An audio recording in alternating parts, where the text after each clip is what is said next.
మనం చెప్పక్కర్లా. కాకపోతే ఇప్పుడు నారా చంద్రబాబు నాయుడు గారిలో ఎప్పుడు కన్నీళ్ళు వస్తూ ఉన్నాయి, ఒక బాధ వస్తుంది, ఒక దుఃఖం వస్తుంది. ఏంటంటే ఆంధ్రదేశంలో వాలంటీర్ వ్యవస్థ దాన్ని అడ్డం పెట్టుకొని కొన్ని వేల లక్షల మంది ఆడపిల్లల జీవితాలను నాశనం చేస్తున్నారు అని ఆయన ఎప్పుడు కన్నీళ్ళు కరుస్తూ ఉన్నారు. ఈ మధ్య నేను కూడా చూశా. వాలంటీర్లో మగ వాలంటీర్లు వాళ్ళు గోదాలు మోసేవాళ్ళు అంట. మామూలుగా ఆయన దృష్టిలో వీళ్ళు ఎవ్వరూ లేనప్పుడు ఈ మగ వాలంటీర్లు ఆ ఇళ్ళకెళ్ళి ఇంట్లో లేడీస్ ఉన్నప్పుడు గొళ్ళెం కొడతా ఉంటారంట, తలుపు కొడతా ఉంటారంట. ఇది నాకు ఎంతో భయం కలిగిస్తుంది. ఆ ఇంట్లో నా ఆడపడుచులు ఉంటారు, నా చెల్లెళ్ళు ఉంటారు, నా అక్కలు ఉంటారు, నా మనవరాళ్ళు ఉంటారు, 2 ఏళ్ళు 3 ఏళ్ళు ఉన్న ఆడపిల్లలు కూడా ఉంటారు, చిన్నపిల్లలు. ఈ దుర్మార్గులు అన్నీ ఒకటే తెగ బాధపడుతున్నారు. నేను కూడా బాధపడ్డా. అయ్యో ఇంత పెద్ద 75 ఏళ్ళ మనిషి ఒక ఆడపిల్ల గురించి ఇంత బాధపడుతున్నాడా? నాకైతే అసలు చెప్పుతో కొట్టాలనిపిస్తుంది వీళ్ళని. ఎంత ఆవేశం వస్తుందంటే తట్టుకోలేకపోతున్నాను. అసలు నిద్ర రావట్లేదు.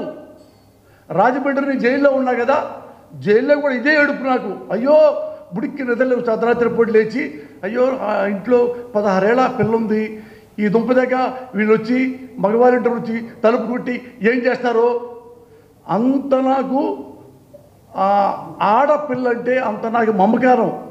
నా దేవత ఆడపిల్ల అంటే అసలు ఇంతకంటే గొప్పగా ఏం చెప్పాడు చెప్పమంటారా? మీరు అనుకుంటారు అందరూ లక్ష్మీపార్వతి గారిని నేను తిడతానని చెప్పి. లక్ష్మీపార్వతి గారు నాకు తల్లి లాంటిది. మా అమ్మ అన్నమ్మ ఉంది కదా, అన్నమ్మ కంటే చాలా ఎక్కువ ప్రేమిస్తాను. ఓసారంటే బాబు గారు లక్ష్మీపార్వతి గారు ఇంటికి వెళ్తున్నారు. వెళ్తే లక్ష్మీపార్వతి గారు తల దుంకుంటుంటే ఆయన టక్కన తలలో ఓ తెల్ల వెంట్రుక కనపడిందంట. పెద్ద గరిశాడంట. అత్తయ్య ఏంటిది అని. అదేంటి బాబు వయసు అయిపోయింది కదా, తెల్లట్టుకులు ఏంటి అని ఎమ్మటెమ్మటే ఫ్లైట్ తీసుకొని సపరేట్ ఫ్లైటు ఆడబ్బాయి అమెరికా వెళ్ళాడు. ఆడ ఆ ముందు లేదంటే ఎట్లే వెళ్ళాడు. ఎట్లే వెళ్ళి ఆ ముందు తలకి రాసి లక్ష్మీపార్వతి గారికి దాన్ని మళ్ళీ నల్లగా చేశాడు. అంత నాకు గొప్ప ఆడది. ఇలాంటి వాళ్ళు ఈ జగన్ ప్రభుత్వంలో ఈ వాలంటీర్ వ్యవస్థ పెట్టి ఇంత దుర్మార్గం చేస్తారా అని ఏడుస్తూ ఉంటే నేనేం చెప్పానంటే, బాబు గారు మీ కన్సర్న్ బాగుంది, కాదు గుర్తుపెట్టుకోండి, ఏం లేదు గురువుగారు. ఇప్పుడు మనం ఉన్నారు కదా ఈ మగ వాలంటీర్స్, నేను భరోసా ఇస్తున్నా, ఏమీ కాదు. ఎందుకంటే ఈ మగ వాలంటీర్లు కదా, వాళ్ళు తలుపు కొట్టారు ఏం చేస్తారన్న భయం కదా. అస్సలు మీరు డోంట్ వర్రీ, ఏం కావద్దు. ఎందుకంటే ఈ మగ వాలంటీర్లు మీ కొడుకు లోకేష్ లాగా తాగుమూతులు కాదు, నీ కొడుకు లోకేష్ లాగా తిరుగుమూతు కాదు, నీ కొడుకు లోకేష్ ఆంబోతు కాదు, బేవర్స్ కాదు, లోఫర్ కాదు. మగ వాలంటీర్లు చాలా మంచివాళ్ళు సార్. అవునా అని పాపం చాలా మనం బాధపడుతున్నాడు. ఏం పర్లేదు సార్, వాళ్ళు ఎరుంటే మగ వాలంటీర్లు ఇంటి గొళ్ళెం కొడతారు. ఆడదున్నా మగున్నా ఎవరున్నా కొడతారు. ఒక మనవళ్ళలాగా ఉంటారు, ఒక అన్నలా ఉంటారు, ఒక బిడ్డలా ఉంటారు. అంతే తప్ప నీ కొడుకులాగా ఓ పక్క పళ్ళెం ఓ పక్క గొళ్ళెం ఇట్లా మెయింటైన్ చేయరు. అందుకని మీరు ఆడపిల్లల గురించి మీరేం బాధపడకండి సార్, మీరే కన్నీళ్ళు పెట్టుకోండి. ఇది నారా చంద్రబాబు గారి దర్శనం. సిగ్గుండాల నారా చంద్రబాబు అనేవాడికి ఎంత సిగ్గు లేకుండా పోయిందంటే, మీ అందరికీ చెప్తున్నా, ఈ ప్రజలందరికీ, ఈ నారా చంద్రబాబు అనేవాడు జయప్రద ఓ పెద్ద హీరోయిన్ ఒకప్పుడు, ఆమెని రాజకీయాల్లో తీసుకొచ్చి ఆమె జీవితాన్ని నాశనం చేసి వదిలిపెట్టాడు. Same the great NT Rama Rao garu ఇల్లాలు, ఆ విల్లాలని బజారుకి పంపించాడు. ఈయన కాదు, ఈయన అంటున్నాడు కదా జగన్ గారి ఈ ప్రభుత్వంలో ఆడవాళ్ళు ఇది వాలంటీర్లు లేడీసు అయిపోతారని. అసలు చంద్రబాబు అండ్ కో, చంద్రబాబు జయప్రద జీవితాన్ని నాశనం చేశావా? చంద్రబాబు లక్ష్మీపార్వతి జీవితం నాశనం చేసావా? రే రామోజీరావు, అరే రామోజీరావు ఎందుకు అంటానంటే ఆయన మాది చాలా క్లోజు, మేము తప్పేం లేదు, క్లోజు క్లాస్మేట్స్ లాగా అంత క్లోజ్ అనమాట. అరే రామోజీరావు, నీ వల్ల నువ్వు డైలీ పేపర్ మీద లక్ష్మీపార్వతి దుష్టశక్తి అని ఆమె జీవితం నాశనం చేసావా? నెక్స్ట్ ఉన్నాడు రాధాకృష్ణ, కిలాడి రాధాకృష్ణ లైవ్లో 70 ఏళ్ళ ఆడదాన్ని 30 ఏళ్ళు 70 ఏళ్ళు ఆడదంటే ఎవరు? లక్ష్మీపార్వతి గారు, ది గ్రేట్ ఎన్టీ రామారావు గారి ఇల్లాలు. ఆ ఇల్లాలని ఒక 30 ఏళ్ల కుర్రాడిని తీసుకొచ్చేసి ఈ 30 ఏళ్ల కుర్రాడిని లక్ష్మీపార్వతి గారిని లవ్ చేస్తున్నారంట అని వాడు రాస్కెల్ రాధాకృష్ణ గారు లైవ్లో పెట్టాడు. ఇంకోన్నాడు ఇక్కడ TV5 అనేవాడు, వాడు ఇదే లక్ష్మీపార్వతి గారిని ఇదే వేస్తే అని చెప్పేసి వాడు 1 అవర్ లైవ్. ఈ వదలు వీళ్ళే కాదు, వీళ్ళు ప్రతి వాళ్ళు ఆడదంటే చాలా చీపు. ఎగ్జాంపుల్ తీసుకోండి, బాలకృష్ణ ఆడది కనపడితే ముద్దు పెట్టాలి, లేకపోతే దాన్ని కడుపు చేయాలి, హా అంటాడు. ఏమనాలి దాన్ని? వీడు కొడుకున్నాడు, తాగుతాడు, తిరుగుమోతు. నేను చాలా చెప్తే ఒకసారి అతను ఎలాంటి వాడో, ఎంత తిరుగుమోతో, ఆడదంటే ఎంత రెక్లెస్గా ఉంటాడో. ఆడవాళ్ళందరి జీవితాలను ఆడుకునేది నారా చంద్రబాబు అనుకో. వైసీపీలో చూపించండి, ఒక్కటి చెప్పండి జగన్ గారి గురించి, ఒక్కటి చెప్పండి జగన్ గారి గురించి. అందుకని ప్రజలకు నేను చెప్తున్నాను,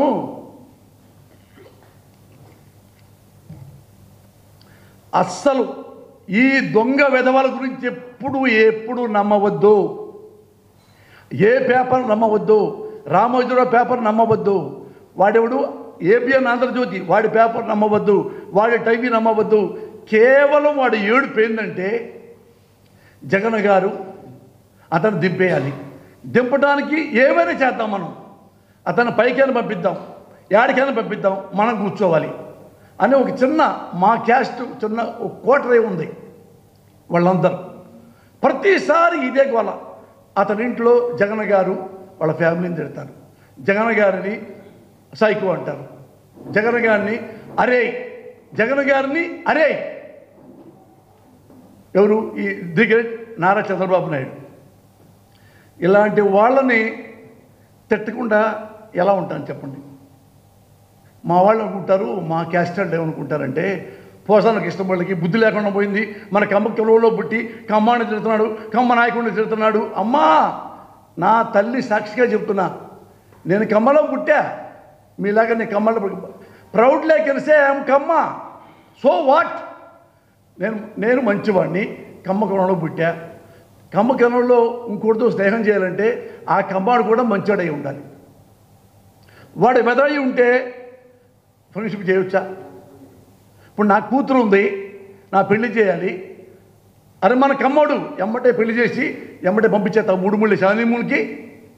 నా కూతురికి పెళ్లి చేయాలంటే కమ్మాడై ఉండాలి, కమ్మాడు వాడు అందగాడై ఉండాలి, వాడు చదువుకుని ఉండాలి, వాడు బుద్ధిమంతుడు ఉండాలి, వాళ్ళ అమ్మ బాగుండాలి, వాళ్ళ అయ్య బాగుండాలి, వాళ్ళ ఇంటి చరిత్ర బాగుండాలి, ఉద్యోగం ఉండాలి, పొలాలు ఉండాలి, ధనాలు ఉండాలి, బంగారం ఉండాలి, డైమండ్స్ ఉండాలి. ఇన్ని ఉంటే నా కమ్మాళ్ళలో కమ్మోడిని నా కూతురికి ఇస్తా. వాడు వెదవైతే, వాడు తాగుమోతైతే, వాడు తిరుగుమోతైతే, వాడు పుండాకూర అయితే కమ్మడని చెప్పి పెళ్లి చేసుకుంటారా? నా అల్లుడు చేసుకుంటానా? వారు చెప్పండి. నేను ఇదే అడుగుతున్నా మిమ్మల్ని ఎప్పటి నుంచో, ఏం కాదు కదా. ఎగ్జాంపుల్ మీరు అన్నారు, ఎందుకు అయినా మన కమ్మళ్ళలో మనం తిట్టుకోవటం. ఒక కమ్మవాడు అవినీతిపరుడు, ఒక కమ్మవాడు దొంగ, వాడిని క్వశ్చన్ చేయకూడదా? అంటే కమ్మోడిని నేను ఒక్కడనే తిట్టకూడదు, నేను ఎక్కడనే విమర్శించకూడదా? మరి ఒక కమ్మవాడు దొంగ అయితే రెండోవాడు రెండోవాడు విమర్శిస్తున్నాడు, చూపించమంటావా? ఇదిగో ఆంధ్రజ్యోతి చూడండి, ఇది ఇక్కడ ఎవరున్నాడు? ది గ్రేట్ దొంగ ఆలీబాబా 40 దొంగలు. చూడండి, 5,700 కోట్లు తిన్న మోసగాడు అని ఆంధ్రజ్యోతి మన కమ్మోడు రాధాకృష్ణ గ్రాండ్కి రాశాడు. ఇప్పుడు ఈ కిలాడి విజయవాడలో ఎమ్మెల్యేగా పోటీ చేస్తున్నాడు. మరి అమ్మ రాధాకృష్ణ కమ్మోడే, వాడిని ఎప్పుడు తింటారు? నన్ను ఎందుకు తిడుతున్నారు? నేను చంద్రబాబు దొంగ అంటున్నాను, నన్ను రాసుకెళ్తాడా, బుద్ధి అంటారా, యదం అంటున్నాడా నన్ను? నీకు నా ఇదొక కొత్త ఒక ఇష్యూ వచ్చింది. ఇతను ఎప్పుడు మన కమ్మాళ్ళని తిడతాడు కాబట్టి మన కమ్మాళ్ళలో వాళ్ళ అబ్బాయికి మన పిల్లలేం అంటే నా కొడుకు పెళ్లి కాదు ఇక, అంతే కదా. మా ఇంటికి రావాల్సింది కమ్మ కులం కాదు, కోడలు. అది కమ్మ అవ్వచ్చు, కాపు అవ్వచ్చు, మాల అవ్వచ్చు, మాది అవ్వచ్చు, రెడ్డి అవ్వచ్చు, ఎనీవేర్ వాళ్ళు మంచివాడే ఉండాలి, క్యారెక్టర్ ఉండాలి. కులం తీసేయండి, సరే కులం ఉందనుకోండి, మరి ఎందుకమ్మా మనవాడిని చేశాడు? ఓకే, రాధాకృష్ణ చేశాడు. ఇదిగో ఈనాడు పేపరు, రామోజీరావు మన గురువు కదా. ఎంత మన కమ్మాళ్ళలో దొంగరా కొడుకులుంటే అంత మనం ప్రేమిస్తామన్నమాట. రామోజీరావు ఎంత ప్రేమిస్తాం కదా. మరి రామోజీరావు మరి ఎందుకు రాశాడు?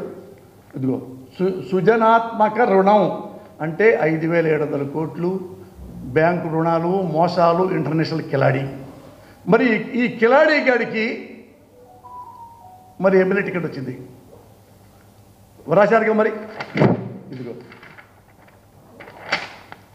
రామోజీరావు గారి సుజనాకి ఈడీ అంటే ఎన్ని వేల కోట్లు విడుతున్నాడు, ఎంత మోసం చేశాడు, మన డబ్బులు ఎంత తినేశాడు. ఇవన్నీ ఈ ఆంధ్రజ్యోతి, ఈనాడు పేపర్లో వచ్చేసినాయిగా. సుజనా చౌదరి అనేవాడు మన కమ్మవాడు, పరమ డోఫర్, దొంగ, కబ్జాదారుడు. ఎన్ని వాడు ప్రపంచంలో ఎన్ని వాడిని అనొచ్చంటే I have to invent a new language. ఇలాంటి వాడిని తిట్టాలంటే మన కొత్త భాష కనిపెట్టాలి. అయినా సిగ్గేస్తుంది, వీడి కోసం కొత్త భాష ఎందుకు కనిపెట్టాలి అని. మరి ఇలాంటి వాడిని తిట్టకుండా ఏమంటాం? నేను ఈ పేపర్ని ఇప్పుడు ఈ విజయవాడలో ఈ నియోజకవర్గంలో ఇదిగో ఈ పేపరు, వీడు దొంగ, వీడు ఇలాంటి వాడు, నేను ప్రతి ఇంటికి పాంప్లెట్ పెడతా. ఇతను ఇంత దుర్మార్గుడు, వేల కోట్లు తిని దున్నపోతులాగా వీడు మళ్ళీ మహారాజులాగా వచ్చేసి ఎమ్మెల్యేగా పోటీ చేస్తున్నారు. మన ఓట్లు వేస్తామా? వేసుకుందామా? మన టీవీలో సినిమాలు చూస్తాం, టీవీలో సీరియల్ వస్తుంటే ఒక ఆడపిల్ల కష్టపడుతుంటే లేదు, మనం కూడా ఏడుస్తాం. అరే టీవీలో ఆడపిల్ల మోసపోతే మనం ఏడుస్తున్నామే, సొసైటీలో ఇలాంటి దొంగ నా కొడుకులు మసలే అని ఇలాంటి వాళ్ళని మనం కమ్మ పేర, మనం కులం పేర ఎందుకు మనం టార్గెట్ చేయాలి? నేను చెబుతున్నా ప్రమాణ సాక్షిగా, కమ్మ సాక్షిగా అంటే మన తిడతారులే, నా తల్లి సాక్షిగా, నా భార్య బిడ్డ సాక్షిగా అన్యాయంగా నేను ఎవరిని ఎప్పుడు అనలేదు, అన్నను. వీడు దొంగ అన్న. ఇంతకంటే నెంబర్ 1 కిలాడి ఎవడు? నారా చంద్రబాబు నాయుడు. నారా చంద్రబాబు నాయుడు గారు ఫస్ట్ ఇల్లు తెలుసా మీకు? నాకంటే చిన్న ఇల్లు, నేనే పేదవాడిని, నాకంటే పేదవాడు. మరి 1,00,000 కోట్లు ఎలా సంపాదించాడు? మన కమ్మాన్ని అడుగుదాం. 1,00,000 కోట్లు సంపాదిస్తారు షార్ట్ టైంలో. అయినా రామోజీరావు గారు రాయడాని గురించి, ఎందుకంటే ఒక 1000 కోట్లు వెళ్ళిపోయినాయి రాంగ్ రూట్లో, గురుగారికి వెళ్ళిపోయినాయి. ఇలాంటి దొంగలు నమ్మొద్దు. ఉన్నాళ్లలో మనకి one of the best chief minister Jaganmohan Reddy. ఈయన నా కులమేం కాదు, ఈయన నా బంధువు కాదు, నా క్లాస్మేట్ కాదు, నాకేమన్నా డబ్బులు ఇవ్వలా. కావాలంటే నార్కో టెస్ట్ చేయించుకోవచ్చు, డబ్బులు ఇచ్చి జగన్ గారు అనేస్తున్నాడని చెప్పి. ప్రమాణ సాక్షిగా అతన్ని క్యారెక్టర్ చూసే 14 ఏళ్ళుగా అతని వెంట తిరిగి అతన్ని క్యారెక్టర్ చూసే, అట్లనే నా సొంత బ్రదర్ లాగా భావించి అతన్ని నేను అభిమానిస్తున్నా. ఎందుకు అభిమానిస్తున్నాను? Because of character. ఎందుకు మన కమ్మ నాయకుడిని మనం అంటున్నాము? Because of bad character. మీరు ఇదే తెచ్చుకోండి. మనకు కులం ఎంతవరకు అంటే ఉనికి, ఐడెంటిటీ అంతవరకు మన కులం పెట్టుకుందాం. ఏమ్మా మన కులం వాడు మనకేం చేశాడు? ఒకటే నువ్వు క్వశ్చన్ వేసుకోండి, మీరు ఆన్సర్ కూడా. నేను క్వశ్చన్ వేస్తాను, మీరు ఆన్సర్ చెప్పుకోండి. విజయవాడలో ఈయన ది గ్రేట్ నారా చంద్రబాబు నాయుడు రాజకీయ భవిష్యత్తు కోసం వంగవీటి రంగా గారిని ప్లాన్ చేసి మరీ చంపించాడు. అప్పుడు విజయవాడ 3 రోజులు 4 రోజుల పాటు స్వైర విహారం, ఎంతోమంది కమ్మోళ్ళు, ఎంతోమంది ఆడపిల్లలు చచ్చిపోయారు, మానం పోయింది, శీలం పోయింది, నరికేశారు, ముక్కలు ముక్కలుగా నరికేశారు. అమ్మా అప్పుడు ఈ మన చంద్రబాబు నాయుడు ఎక్కడున్నాడు? మన కోసం పరిగెత్తుకొచ్చాడా? హైదరాబాద్లో దాక్కున్నాడు వాడు. తలుపు తీయకుండా హైదరాబాద్లో దాక్కున్నాడు నారా చంద్రబాబు నాయుడు అనేవాడు. ఇక్కడ కమ్మస్ ఏమైపోయారు? విజయవాడలో కమ్మస్ ఏడుస్తూ పారిపోయారు. డాక్టర్ శ్రీహరి గ్రేట్ డాక్టర్ ముక్కలు ముక్కలుగా నరికారు, ఊళ్ళలో పరిగెత్తారు. వామ్మో మమ్మల్ని కాపాడండి, మమ్మల్ని కాపాడండి, నా బిడ్డల్ని కాపాడండి. కమ్మవాడు ఎంతమంది ఏడ్చితే క్రైమ్ లైక్ ఎనీథింగ్.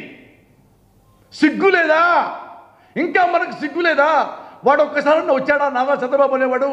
మన బిడ్డను చంపేశారా, మన కులవాడు చంపేశారా, రండి నా కొడకలారని వచ్చాడా? అస్సలు రాలా. ఎందుకు రాలేదు? ఎక్కువ మంది చచ్చిపోతే కమ్మోళ్ళు వాళ్ళు మనకి అనుకూలంగా ఉంటారు, ఒక గ్రూప్ మనకు వస్తుంది. ఎందుకు రాలా? చచ్చిపోయిన ఆడపిల్లల ఇంటికి ఎందుకు రాలా? చచ్చిపోయిన వాళ్ళ కమ్మవాళ్ళ ఇంటి ఎందుకు రాలా? తెలుసుకోండి, దండం పెడుతున్నా, తెలుసుకోండి. నేను కమ్మవాడిని ఇష్టపడుతున్నా, నేను కమ్మవాడిని పుట్టేందుకు గర్వంగా ఫీల్ అవుతున్నా. కానీ మీరు తప్పులు చేస్తున్నారు. ఎవడైనా సరే వీడు వాడేంటి, కమ్మేంటి, రెడ్డేంటి, మాలేంటి, మాదేంటి, మనకి బాగా చేస్తున్నాడా లేదా, మనకి రోడ్లు వేస్తున్నాడా లేదా, పథకాలు ఇస్తున్నాడా లేదా, సిద్ధరికి ఇస్తున్నాడా లేదా, మనకు సేవ చేస్తున్నాడా లేదా అనేవాడు ఎవడైనా దామోదరం సంజయ్ కావచ్చు, పివి నరసింహరావు కావచ్చు, దీనికేంటి ఎన్టీఆర్ కావచ్చు, వైఎస్ఆర్ కావచ్చు, ఎవడైనా కావచ్చు. బట్ నారా చంద్రబాబు నాయుడు అనేవాడు కాదు. Is not at all suitable as chief minister.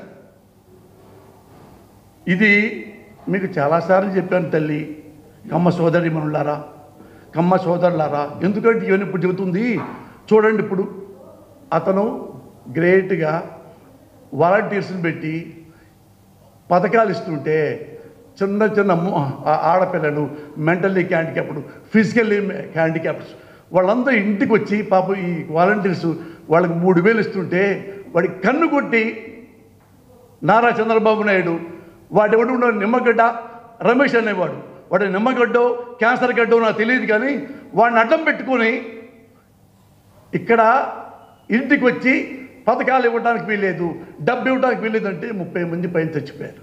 So what ఏంటి మీకు కనీసం తెలియట్లేదా? ఇది తప్పు కదా. ఏ లబ్ధిదారుల్లో కమ్మాళ్ళు లేరా, ముసలాళ్ళు లేరా, మెంటల్లీ హ్యాండిక్యాప్లు లేరా, కాపుల్లో జనసేన పార్టీలో లేరా పథకాలు తీసుకునే వాళ్ళు, తెలుగుదేశంలో పథకాలు తీసుకునే వాళ్ళు లేరా? అంటే పథకాలు తీసుకుంటే కమ్మాళ్ళు కూడా జగన్కి వేస్తారన్నమాట. అంటే అర్థం ఏంటి? జగన్ బాగా పరిపాలిస్తున్నట్టు అర్థం. కమ్మాడు కూడా ఓటేస్తున్నాడంటే ఎవడైతే ఏంటి వాళ్ళ నాన్నలాగా మనకి రుణమాఫీ చేశాడు, రైతు రుణమాఫీ, ఇలాగే మాకు అన్నం పెడుతున్నాడు, ఇలాగే మనకు కళ్ళజోడు ఇస్తున్నాడు, వీల్ చైర్ ఇస్తున్నాడు, మందులు ఇస్తున్నాడు అని ఓట్లేస్తారేమో. నువ్వు కూడా మన కమ్మాడికి చెప్పండి, నువ్వు కూడా మంచి పని చేయరా ఎదవా అని చెప్పండి. మీరు చెప్పరు. మరి మనకు కమ్మే కావాలి. ఈ కమ్మ ఇలా ఉండగా ఇంకొక అమ్మ వచ్చింది, కమ్మ పురంధరేశ్వరమ్మ. ఆమె ఎంత గ్రేట్ లేడీ అంటే మనం అనుకుంటాము నారా చంద్రబాబు నాయుడే వన్ టైప్ ఆఫ్ మనిషి అనుకుంటాం. ఈమె 100 రకాల టైప్ ఆఫ్ మనిషి. ఈమె ఎంత ద్వేషి అంటే ఆడాళ్ళకి మగ ద్వేషి కాదు, ఈమె పొలిటీషియన్. ఎప్పుడెప్పుడు జగన్మోహన్ రెడ్డి నాశనమైపోతాడు, ఎప్పుడెప్పుడు ఇతన్ని కుజ్జలోకి దింపేయాలి, ఎంత మంచి పనులు చేస్తున్నా కానీ. ఒకప్పుడు వీళ్ళ కుటుంబం మొత్తం వైసీపీలో చేరింది, అది కూడా చాలా ఉంది. ఈ మేడం అంతే కదా, కాంగ్రెస్ సూటబుల్గా ఉంటే కాంగ్రెస్కి వెళ్తారు పురంధేశ్వరి గారు. ఇప్పుడు బీజేపీ సూటబుల్గా ఉంది, బీజేపీకి వెళ్తారు. ఆమెకి ఆర్ఎస్ఎస్ అంటే ఏం తెలుసు, జనసంఘ అంటే ఏం తెలుసు, శ్యామా ముఖర్జీ అంటే ఏం తెలుసు, ఏం తెలుసు? ఏ సావర్కర్ అన్నా ఏమి తెలియదు. సావర్కర్ అంటే సునీల్ గవాస్కర్ అనుకుంటుంది. ఆమె తెలియదు కదా పాపం. ఆమె ఇప్పుడు ఏంటంటే అర్జెంటుగా ఆయన మరిది చంద్రబాబు నాయుడు ఆ కుర్చీలో కూర్చోబెట్టాలి. ఏ చంద్రబాబు నాయుడు అయితే వ్యవస్థలను అడ్డం పెట్టుకొని డబ్బులు చిమ్మేసేసి జగన్మోహన్ రెడ్డిని జైల్లో కూర్చోబెట్టాడో 1.5 ఇయర్లో, అది చూసి సుప్రీంకోర్టులో ఇందులో ఇతన్ని ఇన్నాళ్ళు జైల్లో పెట్టే అవసరం మీకు ఎందుకు వచ్చిందని బయటికి తీసుకొస్తే ఇప్పుడు ఈమె సుప్రీంకోర్టు చీఫ్ జస్టిస్కి లెటర్ రాసింది. ఏమండి జగను ఎప్పుడెప్పుడో బెయిలు ఇంత లాగిస్తారా, ఇక్కడ అనుభవిస్తున్న అధికారాలు వెంటనే క్యాన్సిల్ చేసి జైల్లో పడేయండి. తప్పులేదు. సొసైటీ పట్ల చాలా కన్సర్న్ ఉంది ఆ మేడంకి, తప్పేం లేదు. కానీ మరి ఉంది కదా అమ్మా ప్రదర్శని, మరి వీడు డఫా ఉన్నాడు కదా, వీడి గురించి ఎందుకు రాయలా ఢిల్లీకి? మన కమ్మోడనే, నీకు ఒక 500 రూపాయలు నీ మొఖానికి కొట్టాడనే ఏమ్మా మరి చెప్పాలిగా. ఇంకా ఆదరణతో గట్టిగా చెప్పాడు, చదువునా చదువుతాని మోసం విలువ 5,700. మరి ఇతను వామ్మో ఎప్పటి నుంచో ఇంటర్నేషనల్ బ్యాంకులో కూడా కాజేస్తున్నాడు చీఫ్ జస్టిస్ గారు, ఇంకా ఎమ్మెల్యే కాబోతున్నాడు, ఎమ్మెల్యే సీట్ ఇచ్చారు, వీడిని కూడా పట్టుకోండి అనలేదే. మీ మరిదే ఎన్ని స్టేలు చెప్పొచ్చుగా. ఏమండి మా మరిది స్టేలు ఎప్పటి నుంచో 10 ఏళ్ల నుంచి 15 ఏళ్ళ నుంచి స్టేల్ మీద బతుకుతున్నాడు. మరి ఇతను ఎందుకు మీరు రోడ్డు మీద తిరుగుతున్నారు చంద్రబాబు నాయుడిని, మరి వాడిని కూడా పిలవండి సార్ అని ఎందుకు అనలేదు నువ్వు? సీఎం రమేష్ నీ కళ్ళ ముందేగా జంపే వచ్చాడుగా మీ బీజేపీకి, అతని మీద మొన్న కేసులు ఉన్నాయిగా, ఎప్పుడెప్పుడో కేసులు ఉన్నాయి. వీళ్ళు కేర్ ఆఫ్ అడ్రస్ లేనోళ్ళు, మరి సార్ ఇన్ని సంపాదిస్తున్నారు సార్, వీళ్ళందరూ తగ్గ తినేస్తున్నారు అని వీళ్ళందరికమ్మా చీఫ్ జస్టిస్ చెప్పొచ్చుకమ్మా. ఓన్లీ జగన్ మీద ఎందుకు చెప్పావు? కుళ్ళు, ఏడుపు, మన కమ్మోడు కాదని. ఇతను ఇలాగుంటే ఇంకా మంచి పనులు చేస్తాడు, ఇంకా మంచి పనులు చేస్తాడు, పెద్దోడైపోతాడు. మోడీని మించి వెళ్ళిపోతాడేమో, రేపు మోడీని మించి వెళ్ళిపోతాడేమో. అమ్మో ఎంబటే మా మరిది మళ్ళీ ఎట్లా సీఎం సీట్లో కూర్చోవాలని ఇతన్ని ఎలా నాశనం చేయాలో ఈమె అన్ని రకాలు. ఎక్కడ ఉంటావు చింతామణి ఒకటి, బాలనాగమ్మ, పల్నాటి యుద్ధం ఉండే చూడు, కొన్ని ఉంటాయి. పల్నాటి యుద్ధంలో విరళగా ఒక లేడీ ఉంటుంది, అలా దాపురించింది ఆంధ్రప్రదేశ్కి.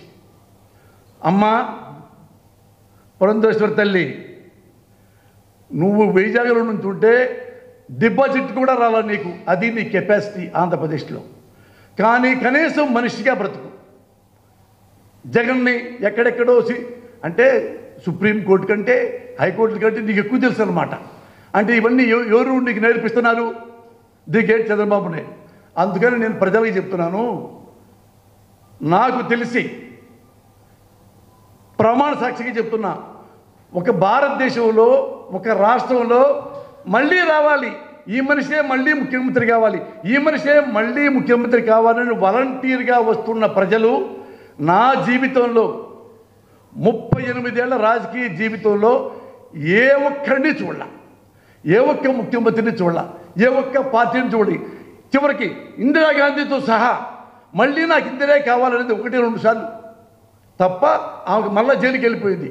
ఇక్కడ నిన్నగాక మొన్న వచ్చిన ఇతని కన్సర్న్ ఏంటి, ఇతను ఏం మాట్లాడతాడు, ఎందుకు మాట్లాడతాడు క్లియర్గా జనం రాని వాళ్ళు కూడా తెలుసుకున్నారు. అమ్మ మీరు అదే మాట మీద ఉండండి. ఇతను one of the best CM, మీకు బిడ్డలాగా ఉంటాడు, మీకు సేవకుడిలాగా ఉంటాడు, మీకు మంచి పనులు చేస్తాడు, ఆంధ్రప్రదేశ్ని బాగా నిలబెడతాడు. ఇంకెవ్వరిని నమ్మకండి. Thank you very much. వాలంటీర్లకి ఇప్పుడు 10,000 రూపాయలు జీతాలు పెంచుతాను, వాలంటీర్ వ్యవస్థను నేను రద్దు చేయడం కొనసాగిస్తాను, 2,60,000 మందికి స్కిల్ డెవలప్మెంట్ ట్రైనింగ్ ఇస్తాను చంద్రబాబు. అవునా? 10,000 ఇస్తున్నాడా? 10,000 ఇచ్చి ఓటేస్తారా? ఏమండి నేను మీకు 25,000 ఇస్తా. నాకు ఓటైపోయారంటే మాత్రం నేను ఊరుకోను. మీకు 25,000 ఇస్తా. మీ ఇంట్లో ఎవరైనా బిడ్డ ప్రసవమైతే 1 కోటి రూపాయలు ఇస్తా. 1 కోటి రూపాయలు ఇస్తా. నాకు ఓటేయండి, నేను పార్టీ పెడతాను రేపు. వాడు 10,000 ఇచ్చాడని, పోసారి 25,000 ఇస్తాడని నాశనం అయిపోతారు. మీ ప్రజలు నాశనం అయిపోతారు. ఒకటే మిమ్మల్ని క్వశ్చన్ వేస్తున్నా, నేను జగన్ పార్టీ గురించి జగన్ గురించి సపోర్ట్ మాట్లాడట్లా. ఈ నారా చంద్రబాబు అనేవాడు 2014లో 600 హామీలు ఇచ్చాడు పెద్ద చూడండి వస్తుంది మీకు నెట్లో వస్తుంది పెద్దది 600 హామీలు అది ఇస్తా ఇది ఇస్తా I can bring the stars from the sky ఆకాశం నుంచి చుక్కల్ని మీరు ఇచ్చి పెడతాంటాడు వీడు ఈ రాసుకెళ్ళాడు ఏనండి 600లో ఒక్క హామీ అయినా చంద్రబాబు మీకు ఇస్తే మీరు సంతోషపడితే ఆయనకే ఓటేసుకోండి I'm telling you wholeheartedly I'm telling you వేసుకోండి వాడు ఎప్పుడు ఏ ఒక్క హామీ నిలబెట్టాడు ఎప్పుడు ఈ సీట్లో కూర్చోవాలి దీని తర్వాత ఎప్పుడు నా కొడుకు కూర్చోవాలి ఎప్పుడు ఎస్సీలను తిట్టాలి మాల సోదరులను తిట్టాలి మాది ఎవడన్నా రాజకీయ నాయకుడు ప్రజల మీద బతికేవాడు ప్రజల కోసం బతికేవాడు ఎస్సీల్లో పుట్టాలు కోరుకుంటారా కమాళ్ళలో పుట్టాలు కోరుకుంటారు కానీ మాల కులంలో పుట్టారా మాది కులంలో పుడతారా ఎస్సీలకి పుడతారా చిచి ఎస్సీ కులం అంటే అంటరాని కులం ఒప్పుకోం మేము కమ్మాలంటేనే అగ్ర కులం అన్న వెధవ ఎందుకు వెధవంటున్నాను ఈ మాటలు అనేవాడు వెధవ కంటే ఇంకా ఎబోవ్ ఆల్ ఇదే నేను అడుగుతున్నా నారా చంద్రబాబు నాయుడు నువ్వు అన్నావే మాలలో పుట్టకూడదు మాదిగలో పుట్టకూడదు మరులో పుట్టకూడదు ఇంకో దాంట్లో పుట్టకూడదు అన్నావే అదే ఎస్సీ సోదరుడు ఈ స్టేజీలో కూర్చొని కమ్మాళ్ళలో పుట్టాలని ఎవరు కోరుకోడు అంటే నీ తలకాయ ఆడబెట్టుకుంటావు తీసుకెళ్ళి మొలకాయలో పెట్టుకుంటావు యూ స్టూపిడ్ ఫెలో సిగ్గుండాలి కులాలను తిడుతున్నావు మతాలను తిడుతున్నావు మనుషులను తిడుతున్నావు పంది కుక్కలా తింటున్నావు